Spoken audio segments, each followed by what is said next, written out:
55% of manufacturers say skill shortages is their top barrier to growth, and 52% are concerned with recruiting new workers. Many attribute this shortage to today's emphasis on a four-year degree over a trade school education. Manufacturers should consider strategies to attract new generations of talent. First, look into partnerships with local trade schools, community colleges, and universities. Manufacturers like DuPont and Rockwell Automation partner with local trade schools to train students on their processes. Second, create and implement a digital strategy for your business systems and operations. Your digital strategy will reap better data and offer employees the ability to see improvements in quality and yield.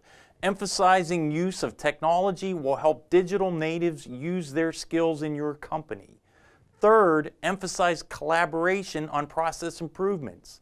Younger workers are used to a collaborative environment and will appreciate improving processes while gaining job satisfaction. Solving the skilled shortage is not easy, but having a commitment to digital and collaboration will help attract the talent you need.